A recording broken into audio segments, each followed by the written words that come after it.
Do you get weird emails from people you don't recognize or certain companies trying to act like you owe them some money or you need to input billing information? If you do, then stay tuned.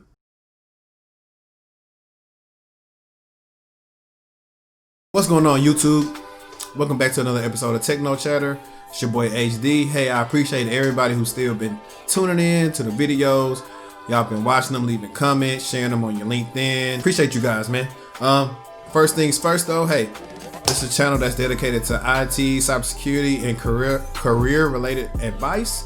So listen, if you're interested in that, hey, do me a favor, go on and hit that subscribe button, hit the bell icon to be notified of all the content that I'll be dropping. Now, random question, but you guys know it's football season. Who's your favorite football team? Hey, I'm a Denver Broncos guy. I mean, we got one win. Most of our people are hurt, but hey, it is what it is.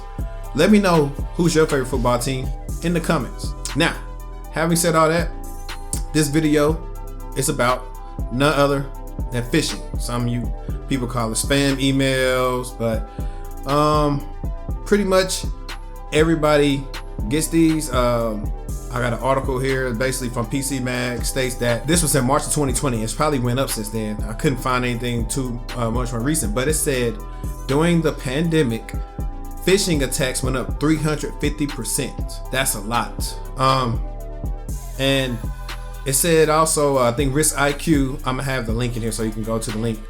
So I'm just gonna try to paraphrase it, but they did a study where they found over 300,000 suspicious emails and attacks related to just the keywords COVID-19. So I bet many of you are wondering, like, phishing? What do you mean, like taking a ride and fish? No, phishing is basically a term that attackers, people use to try to send fraudulent emails to you, pretending to be someone else, impersonating someone else to get information from you, whether it's a username and log on or it's credit card information. That's pretty much what phishing is. Now, actually, and for example, I have right here, I might try to put them one by one, 2 examples of what you'll call phishing. Now you see right here, and ironically, they're both from these people that pretend to be Netflix. Mind you guys, I don't even have Netflix. And these people are telling me that, hey, they can't process the transaction. I need to upgrade my billing information. Okay? It's a couple of red flags you guys can already see. You can look at the sender from the screenshot. That's not Netflix. Netflix definitely wouldn't reach out to you in that manner, especially with bad grammar and have something misspelled. They try to make a little fake picture.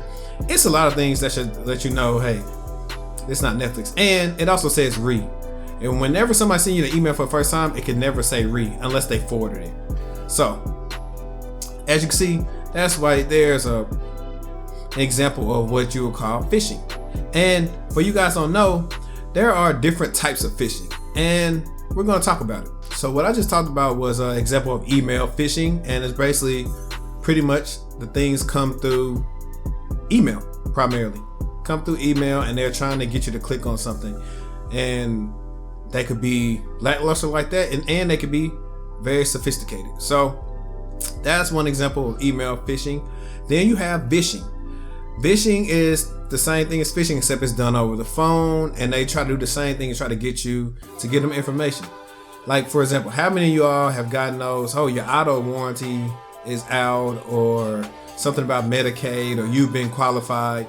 All these things are phishing tactics and schemes to get you to give them information so they can get your information, and who knows, do what with it. Open a credit card, sell it on the black web, dark web, I mean, you name it. So that's phishing.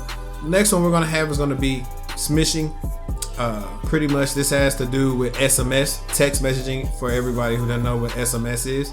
And the same thing, but it's done in a text format. I don't know how these people get our numbers, but they'll send them to you. Like, I got one a while back, I deleted it because I knew it was false.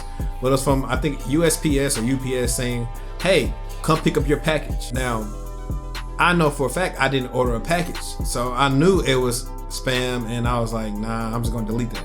But that's an example of smishing. And then we have 2 different ones. We have spearfishing, and spearfishing is more so used when you're trying to aim at certain people, and you dress up. Pretty much your attack is a little bit more sophisticated with spearfishing. People are susceptible to spearfishing because sometimes the person has studied them and they make it look legit. So people, be mindful of what you put on social media, because this is the ammo that malicious people use to trick you. So always pay attention to that. That is what you would call spearfishing. Welding, it's the same thing as spearfishing, except it's aimed at the people at the top. Your big cheeses, the CEOs, CISOs, CIOs. Those people will always get hit a lot if they have that title in their name, and they'll do things and they'll send them to new. And most of the time, guys, your C-level execs aren't the most tech savvy people. They fall prey to this a lot. They just click. I mean, they're busy. Maybe their assistant is inventing their stuff and they just clicking on something and they get got. And I want to tell you guys, I should have said this at the beginning, but I'm saying it now. This is one of the hardest things to mitigate. Like, no matter what the technology is, phishing works off of people's ignorance. So what you do not know pretty much hurts you if you don't know anything about it, and you can think anything is legit because you don't know about it. And it's just one of the harder things to train for when you're training people for it, because you don't know how well everybody's understanding it. So you can have all the fancy antivirus, firewall rules, mailbox rules, SIMs, all that stuff will not help a user's ignorance. So guys, pay attention to what's coming next. Forgot to mention one, guys. Phishing also happens through social media. I mean, I think some of them's called spamming and all that, but it's the same concept but differently. You got probably like catfish pages trying to pretend to be somebody else, and hey, click on this link and do this and that, and all those type of things they're trying to tell you to do, and don't click it, because I'm pretty sure you had a friend that's reached out to you and said, hey, you won't believe what they found on this. Their account's been compromised because they clicked on something, or somebody stole their session, but that's a different conversation. So we're not gonna go into that now. Let's get into some ways on how you can prevent yourself from falling victim to getting phished. Number one, and a lot of these are under the assumption that you get these messages through your work email. They can also work in your personal, but some of the stuff won't work on your personal if you don't have anybody to send it to but yourself. But number one, take your security awareness training seriously. I know we get tired of the mundane, it's the same stuff and this and that, but no, take it seriously and try to learn something. If they put something new in there, you'll be surprised every so often they do add new things, because attackers are becoming more and more efficient and they are learning new ways how to get us. So pay attention to that, because it'll help you at least stand a fighting chance against some of these malicious attackers out here. So pay attention to your security awareness. Please do it. If you're not that familiar with and being tech savvy and far as security wise, learn something from it. You can help another coworker out. That was number one. Number two is, like I said earlier when I gave you the example, pay attention. Pay attention to the URL, pay attention to the sender, pay attention to the grammar, you name it. Think about it.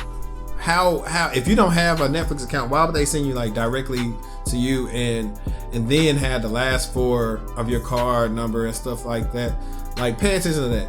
If you click on that, you might land on a landing page and they got you. So pay attention. Number three is huge. Do not click on links. Now, I started to tell you guys, hey, copy the link and throw it into like a URL scan or something like that, but some people might mess up and actually click the link. So don't click on the link. If it's supposed to be from somebody you actually know, someone impersonating somebody you know, call them and say, hey, did you just send me this? No. And then, check the email address out. It might not even be them. So try to do that. If you're at work, don't do it. Report the message as phishing. Tell your IT department about it, and they'll look into it. They'll send it to the security team, and they say, okay, yeah, we got a phishing campaign going on, and it gets sophisticated. Please believe me, I've seen them happen. I've seen people get phished. You'd be surprised what companies are dealing with some big phishing. And my last tip is, if you see it, granted, so at work, if you're at work and you mark it as like phishing or report as phishing, it'll automatically go to the security team and they'll see, oh, we just got somebody reported alert as phishing. If you're on your personal, you can do the same thing. They have these plugins on now with Gmail and Outlook and whatever. I hope you're not using Yahoo, but if you're using Yahoo, they have all these plugins where you can report something as phishing, and their team eventually getting a look at them. Granted, it's not going to be precedence because you're using the free service, so they're going to try to do what they can, but it's not that important to them. So report it. It should also get moved to the junk folder once you do that. Block the senders and learn how to make rules where you can say, hey, if it's something that's saying this, if you've seen it over and over again, block it. Make a rule where it says automatically to get deleted.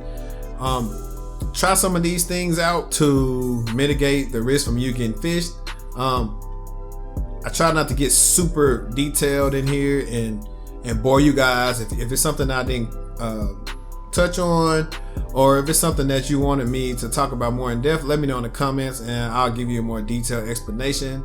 But I'm also just trying to make you be aware but not bore you. You know what I'm saying? I mean, I'm not a professor. I don't expect this to be a class where you come to get lectured. You know, you want to learn something, boom, get in, get out. That's what it is. But hey, appreciate everyone that's made it this far in the video. Make sure you check out the playlist, share the videos. Don't forget, then again, to subscribe. And hey, it's your boy HD. I'm out.